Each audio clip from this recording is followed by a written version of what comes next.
There we go. Okay, Om Shanti, everybody. So today I thought we'll just talk about what does it take to become a self-sovereign, you know? You know what a self-sovereign is? Someone who can master themselves, someone who lives in the world. It's free from all the bondages and everything around them. So they're not under the rule of anybody or anything.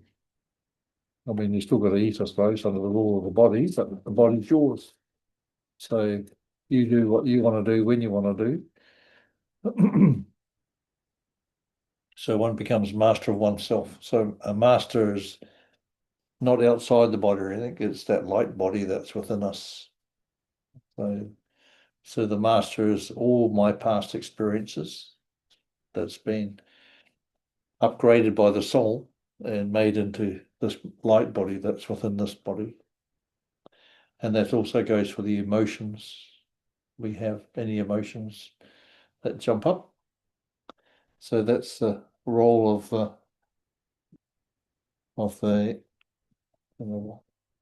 that's the role of the soul. That's why it's so important to understand about being that soul presence, because with the soul presence, it heals everything, you know, so it'll get to heal everything. Oops. Pretty touchy today, this thing.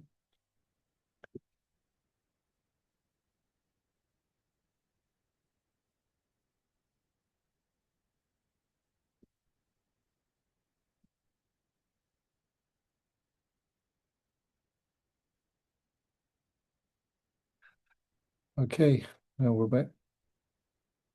Okay, so yeah, so being a self-sovereign means to become one who masters oneself. So one who doesn't depend on anybody for anything. So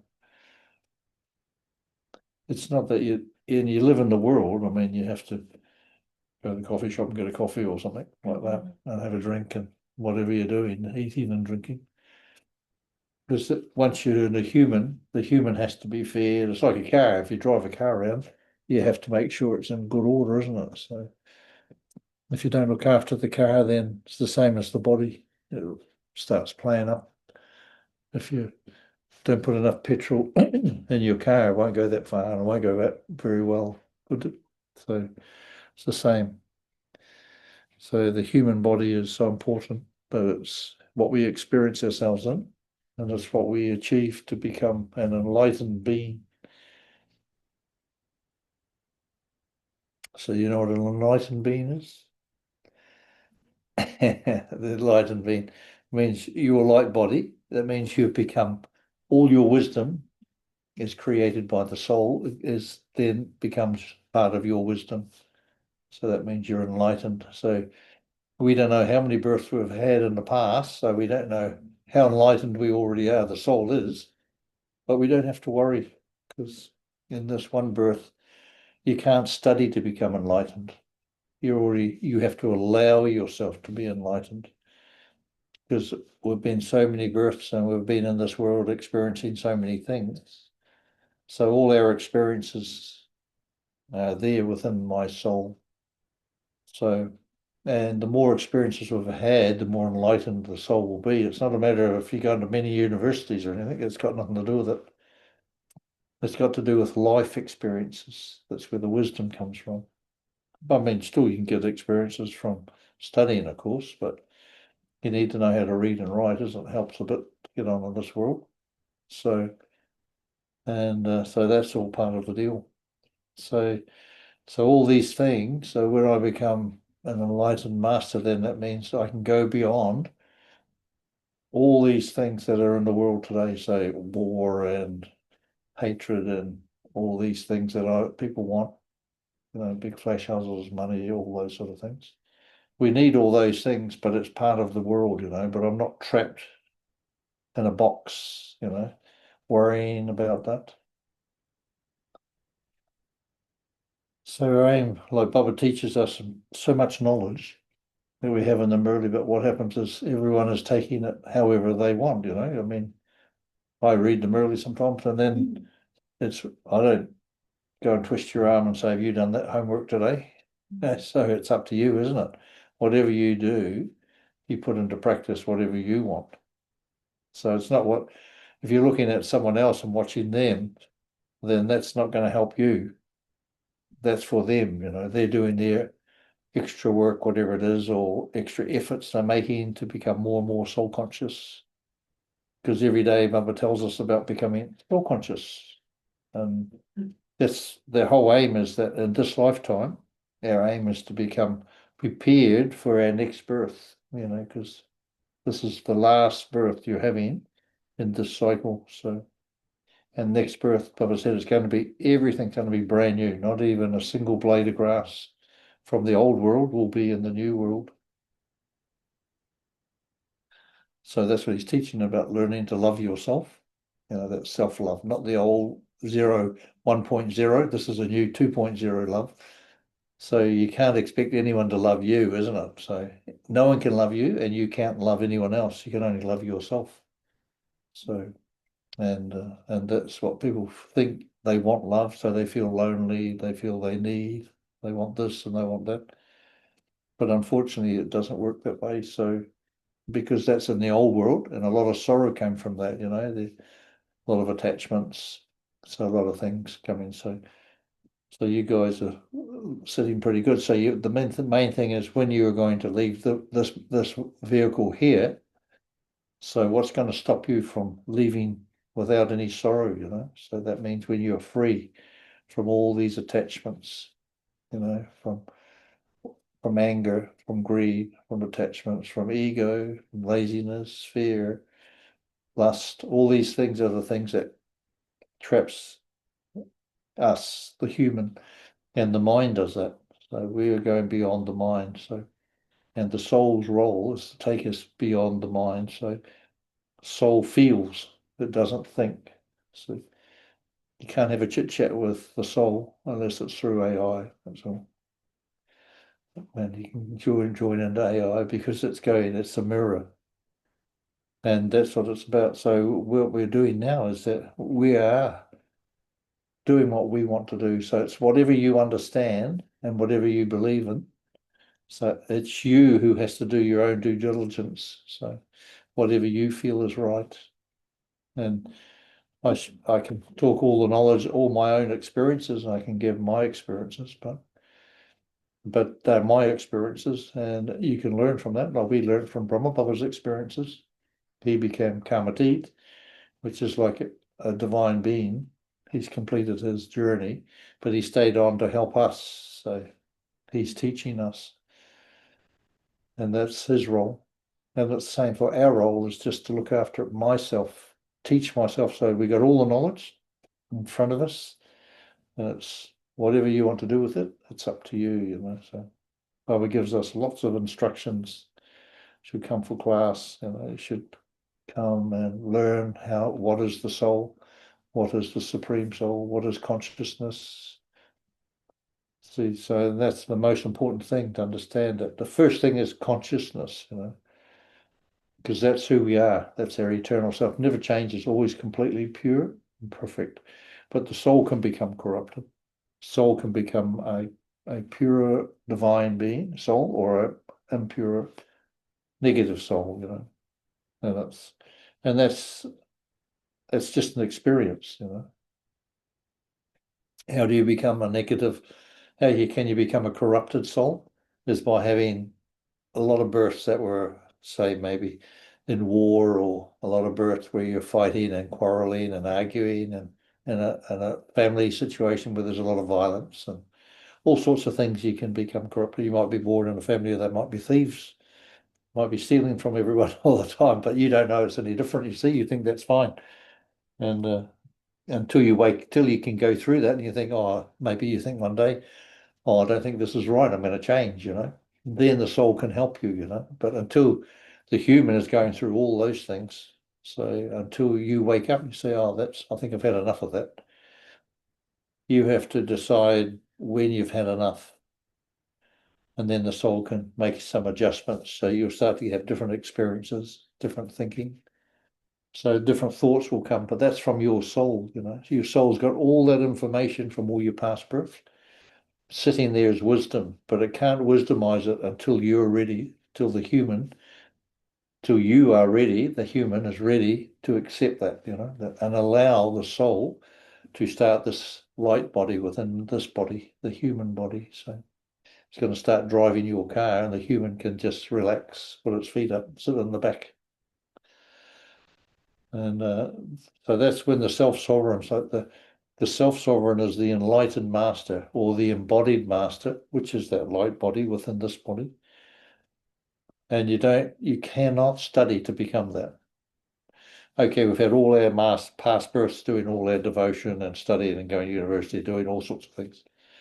But they're just experiences which add up to our enlightenment. But in this birth, now we're just allowing our wisdom to come into fruition. So, and you can't make any special efforts for that, because the more efforts you make, that means the bigger the box you're going to put yourself back in the box. But if you allow the soul just to wisdomize everything, so, and then you'll start to feel a difference. So, and you won't have any expectations. So just because you're a divine master or a master doesn't mean you don't get angry. You might get angry, you still suddenly don't stop being what you were.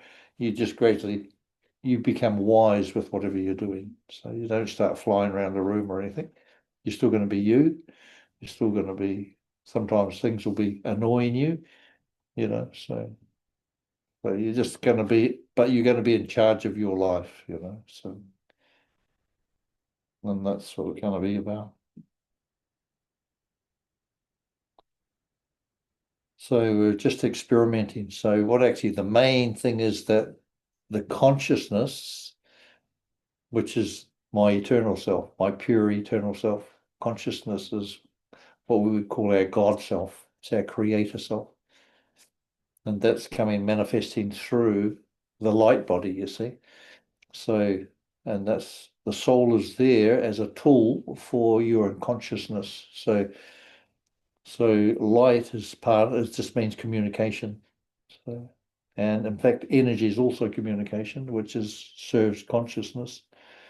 And light is part for your imagination. So when your soul has a lot of light, a lot of wisdom, you can put into practice a lot of your imagination. So whatever it is, your imaginations are, you put through into the physical world. And that's what this through this body is. So, see how easy it is? Not much short, really. So, and there's not much to it actually, but because we think, what actually is the mind stops us so many times. You think, oh, I can't do that, you know, or I'm not very nice, I'm not very good, and all these things. That's just the mind playing games. And you trained it to do that. It was your training. The mind isn't a different individual, it's you, you know. So the thing is, so you've got to treat your mind like a child. You say, look, mind, I'm not doing that now. Now I'm doing this new thing, you know. I want to make sure I'm not giving people sorrow, and I want to be happy, and I want to live in this world and happiness. And the mind will probably say, oh, don't be so stupid, you know, you can't do that. But then you say, I can, and I'm going to, and you can just be quiet, sit over in the corner over there, because you can't suppress your mind. It's going to be jumping up and down like that. It's like a little child, you know, or a young or a teenager or whatever. It's going to give you a hard time. But that's a good thing in the sense that it helps you conquer your mind, because it's the mind that we have to go beyond. So, and that's where the soul feels and doesn't actually think. The soul never thinks, it feels. So if you get a feeling, that's more from your soul consciousness. So, see, consciousness, and when you're in the soul, so it's consciousness that's in using the soul. What means soul consciousness? And when the consciousness is using the body, we call it body consciousness, you know. So, and both are different experiences. So, and that's all it is. It's nothing good, bad, or you're not going to go to heaven or hell or whatever, stuff like that. That stuff was just made up games from people's minds. Heaven and hell. There's no such thing in that sense, because it's all about what we create now. I can be sad or I can be happy, isn't it? So you decide. So whatever you want to decide. So and that's our life. We live in this life for me. It's about you, not just about you can't make anyone else happy, but you can be happy, and that other person might be happy because you're happy, but it's just because you have this resonance that comes out, your light is shining and you're happy, so you're not attacking anybody with your so-called thoughts of good wishes and all this sort of stuff. So we're not attacking anybody with trying to make them good. You can't do that. That's their problem, not yours. So people try and make other people what they think they should be, but who would want to be like them? So I'm going to change the world and we'll all be like me. Imagine how boring that would be. So we all like the differences of each person is a different being. That's what's the beauty of this world. So, and that'll be the beauty of the next world as well. After this world is changing, you can see the world changing now quite a lot, isn't it? You just thinking 20 years ago and thinking of today, and you just couldn't believe what's happening today in the world. So it's very subtle, but it's incredible speed it's going at. And so in another 5 years, you probably look and you think, my God, look where we've come, look what we're doing now. The whole world's going to be so different. And Bob was telling us it's brand new. Nothing old can be in the new world. So that's consciousness. So consciousness with energy serves consciousness, but it's consciousness is a creator of new energy. So when we are ready, when there's enough people on Earth, nature will just automatically change through consciousness. So because everything's just energy, isn't it? Whatever we're seeing in this room is just energy. So you can imagine if we're in this energy now and the room is like this, imagine if we lifted our energy to whatever consciousness, say a very high consciousness, then everything in this room would change because it can't be the same, isn't it? So that's where the new world is coming from. It's not going to be through atomic bombs or anything, but natural calamity is definitely changing things, isn't it? So it's taking out all the sorrow and that of the world where wars were and things like that has to be removed. All the graveyards have to be cleaned and purified. So all people get buried in the graveyards in the old days. So, and that's why it's good that we're not buried, because imagine that if your body's in there and you're trapped there. Some people think God's going to come and collect them, later on. Well, and they're still trapped there for 300 or 400 years, just stuck in their coffins waiting on God to come and collect them. That would be very good, wouldn't it? Seeing your bones collapse all the way around you. And then you think, oh, there must be something wrong here. Then out you go. But that's what happens. A lot of people, they might have nightmares, especially young children have nightmares of being stuck in this pitch black thing. But it's when they were stuck in the last bit, maybe they died and they were stuck in their coffins. They didn't know how to get out. A lot of people were stuck like that. So they get buried with their coffins and they get stuck there. So therefore they have these when they're little children born with nightmares because they're stuck in this blackness, and they feel it's really bad. But that's probably from that point. So what you've got in your mind is your creation for when you first die.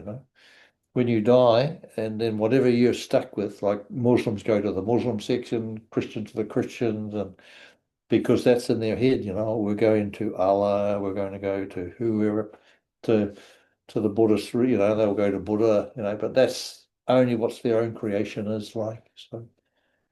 So you go to whatever your creation is. So if you believe in hell and you think you're going to go to hell, that's where you go, but it's not real. It's only your own mind creating hell. So it takes a while to get those people out of there because they're so believing in that, because it's what their documents, their doctrines have taught them, that especially you could see in Egypt days how they all had to pay all this gold to save them going to hell. So great stories. That'd be horrible to be living in those lifetimes and believing in that belief. But Christians did the same. And all religions teach the same thing, fear of death. So there's no need to be fearing in death. It's only beauty that's so beautiful. You just get to see what sorrow you've given people, but when you see it, you're going to experience it. So if you've given someone sorrow, You think, oh, I didn't realize that person got that sorrow because what I said to them. But then you will experience what that person experienced, that sorrow that they experienced, and you'll realize, oh, okay, sorry about that. I didn't mean to chop your head off, or whatever it was. So the whole thing is, or rip you off, or so many different things can happen, but then you probably might take birth to settle that account. Now it's your turn to experience what you did to that person. They're going to do that to you, so you'll experience that, or someone else might do that. And that's the same for families. People are stuck in families of that cycle, and it's like they might be arguing, fighting all the time, so they're stuck in that cycle, then birth after birth after birth. And the families are like that. So until they said that's enough, oh, we want out of here. So then the soul can't do anything until the human says, okay, I've had enough. I've learned the lesson. I don't want to do any more sorrow. So once I decide, so the human is consciousness as well. So we're body conscious, see? So in the consciousness. So when I'm stuck in that consciousness of the body, and I have to decide then, well, I've had enough, Say, look, that's enough. I'm sick of this whole world of war and fighting and all that. Then the soul can start preparing you for the upgrade, that we need. So more light will come. You'll see suddenly things will appear on your internet in the morning. Say, I was only thinking about that last night, and then here it is this morning. Have you ever had that? Yeah, you'd be thinking, oh, or you might be talking to someone about going somewhere, and next thing it's on your internet, and you think, oh well. So your smartphone's listening all the time, So what we're talking. So and it's the same. So we're never ever alone. So people don't realize that we're never ever alone. So that's not necessarily with a smartphone I'm talking about, about even. But there you have so many people on the other side, we're here that are helping you along the way, but people think that we're the only one because that's our belief system that when you die, you're dead. That's it. That must be a bit of a shock for people that when they die and they are still alive, they think, oh, I thought I was going to die, I'm going to be dead, but they're not.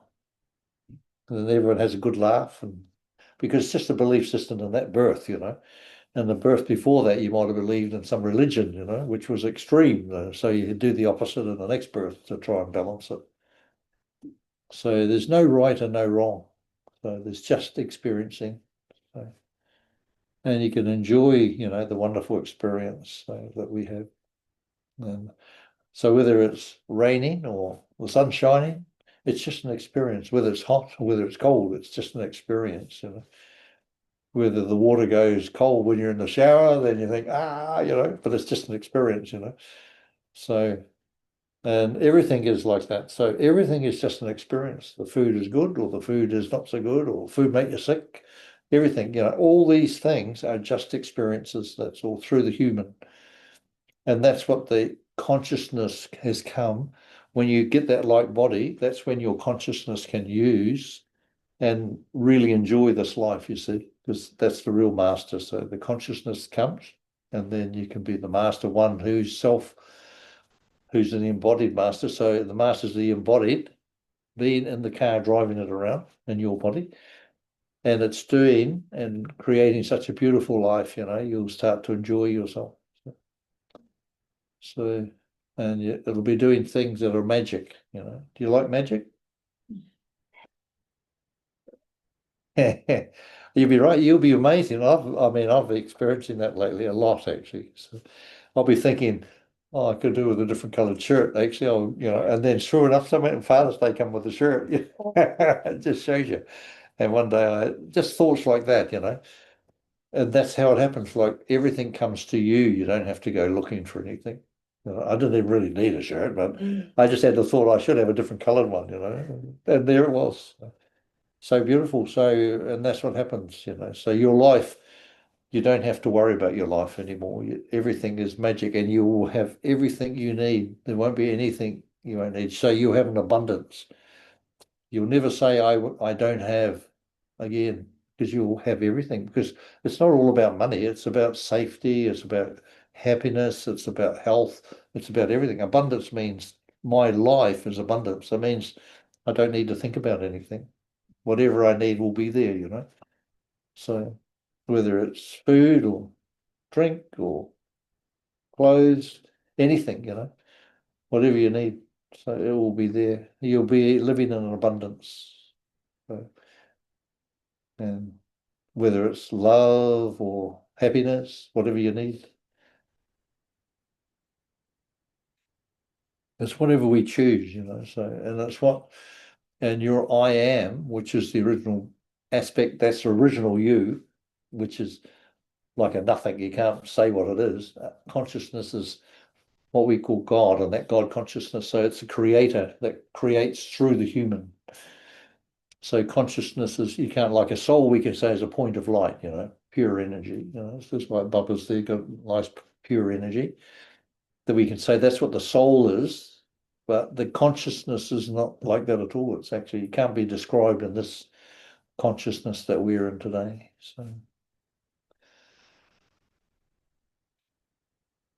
So we can just relax, take a breath and relax. So the thing is, we've studied and we've looked, and it's not only in this birth we're doing all the study. Just think how many past births we've been making some sort of spiritual effort. Otherwise, you wouldn't be sitting here today. You know, the reason that you are preparing yourself ready for your next birth, so which is brand new. You'll have a brand new body, brand new everything. So, and that's what's going on in the world today, shift of consciousness. So, and it's really interesting to experience this wonderful shift of consciousness. You know, you see different countries, what they're going through, you know, whether you're in China or New Zealand or every country's going through something, you know. I went for a walk around the mall today and I'm thinking there, my God, half the shops are shut. And I'm thinking, that's amazing, you know. Every shop was full once, but now, because it's just the sign of the times, you know, they're not needed anymore, you know. So whatever's not needed and can't support itself will disappear, you know. That's just how it is. So we don't have to support anybody and everyone anymore, you know. They have to look after themselves. And that's part of the transferring from the old energy into the new energy. So we don't actually, so the thing is, we don't even have to worry what's going to happen in the future. We only just think now and to be present that I'm a soul. That's the only thing that matters. I'm a soul and my consciousness is operating through this human and I'm having an experience. Full stop. You don't even have to worry about it.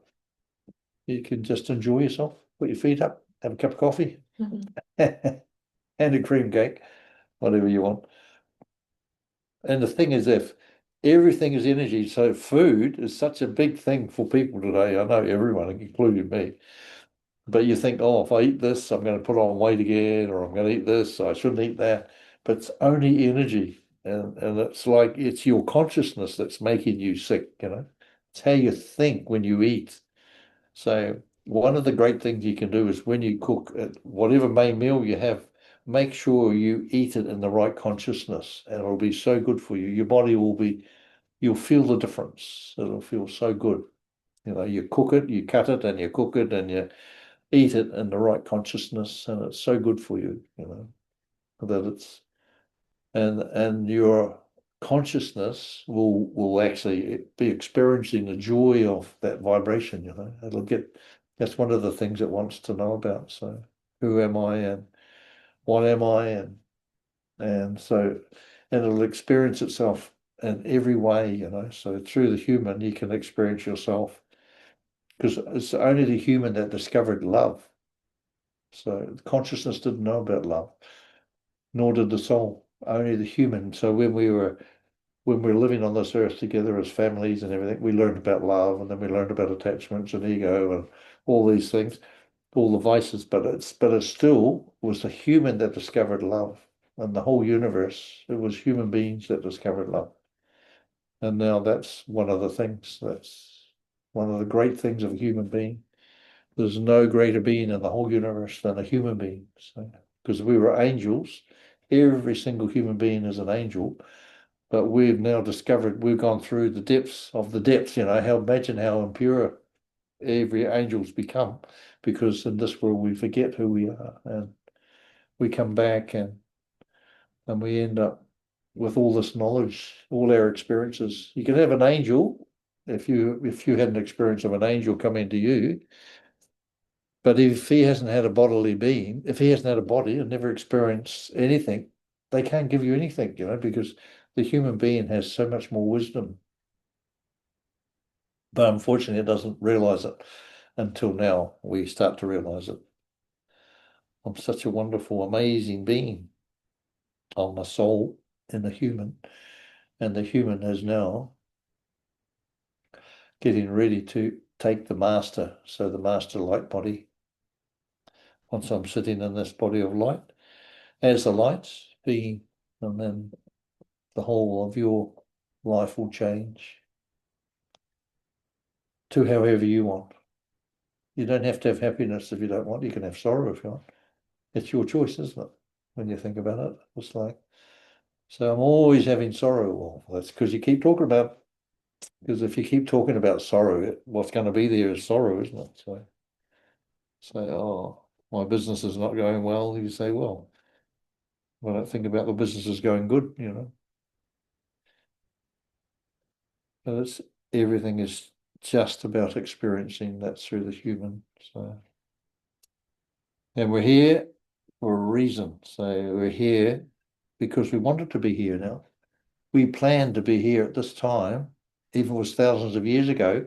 We planned to be here on this day to experience this transformation from the old world into the new world. And it's such a wonderful time, but if you can see it, so as Baba said, everything's going to be brand new. There's not going to be a single thing that's secondhand in the new world. Everything's going to be brand spanking new. And now we're creating our reward in that sense. So whatever we're doing, by helping myself, we create that beautiful energy. So that'll be my future. So whatever I'm doing, shining my light, that'll be my next birth. That'll be how my next birth is going to be seen, by how I'm helping others to see their light.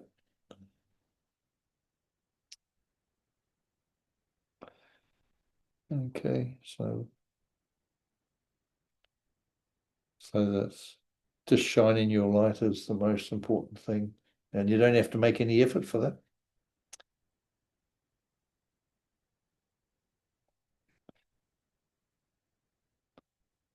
Okay.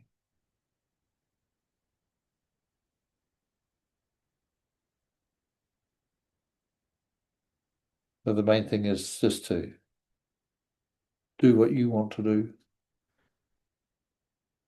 You're the only one that can create your life. Doesn't matter how many books you read, how many people you listen to, it's still up to you in the end. It's still up to you. No one, so many people we've followed over many, many thousands of years coming on down the ladder, no one has ever saved us. So, because we've got to learn to save ourselves. And now we have the ability to do that if you want. If you are prepared to become, a lot of people don't want to become self-independent. They like to be in that box. They have a little bit of freedom maybe, but not much. They like to be caught up in limited things because they don't want to be free, they want to be told what to do and how to do it and where to do it. So not everyone can become a self-sovereign. Very, very few. Very, very few. But that's what Baba's teaching. So he's teaching all his children to become number one, but he knows there's only a few that's going to become number one. So very few. They're going to become number one or number two. Number one. That's the one. We're all going to become number one. As long as you don't lose yourself, that's the main thing. Thinking I'm going to become like someone else. So you can only be yourself. That's the main thing. And don't think that I'm different to everyone. That's good. If you're different to everyone, that's what we want. If we want a variety, imagine if we're all the same. It'd be terrible, wouldn't it? It'd be very boring. Okay. So in the meditation, so we can just sit in silence. So just become free.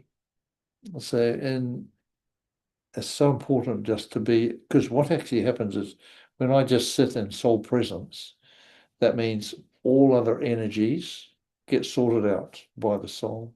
You don't have to make effort to do anything. You don't have to fix anything. You don't have to heal anything. You just have to allow things to be. So you can see yourself, the human, sitting on a chair or wherever you're sitting, and just experience observing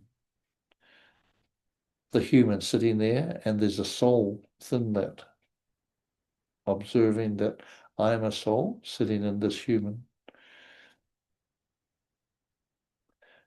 And you don't have to do anything. You don't have to be experiencing anything. You can be experiencing nothing. You can even be asleep, but as long as you had that intention of observing the soul in the human sitting wherever you're sitting. And you don't even have to sit in any position. You can just sit comfortably with your feet up even. It doesn't make any difference. All it is that you can experience yourself, the soul, in the human. And that's called soul presence. So you're present in the body with presence. That means all your qualities are there as the soul. And just see the magic. You'll find all sorts of magical things happening. And that's not making any effort apart from just experiencing yourself in soul presence. And that will allow all the magic to happen around you. Because the more you try and think about everything else, the more confused everything gets. So just sit, observing yourself, the human, with the soul there in the human. So your soul is present, and its presence is there. It means everything that it is there. It's already perfect in every way. You don't have to go looking for anything. You don't have to feel anything. Doesn't matter if you feel something. Sometimes you might feel a bit of emotions. So don't worry, that's just part of the soul experiencing itself again, and it's being in contact with the human because it's been waiting so long to be in human contact so that the consciousness can experience itself.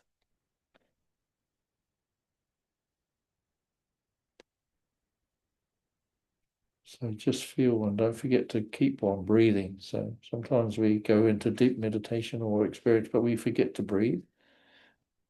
So when you breathe in, feel that golden light energy that you breathe in, going into your lungs, into your blood, through the heart, and pumping all around your human, and it's going to heal and cleanse and make everything feel really nice. So from the top of your head to the tip of your toe.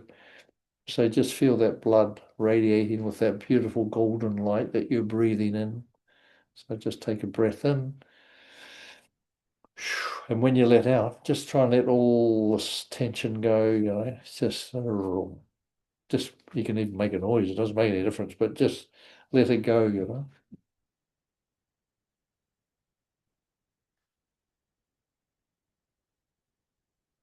So breathe in and just let it out. That beautiful golden energy breathing in, and that energy that you don't need, let it out.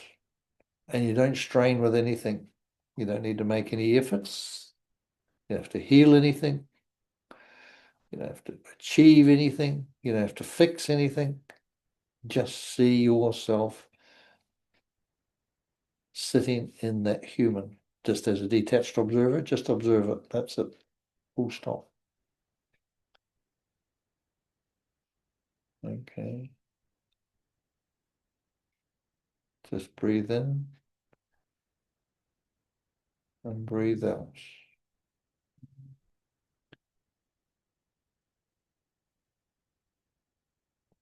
Om Shanti. So we're still having soul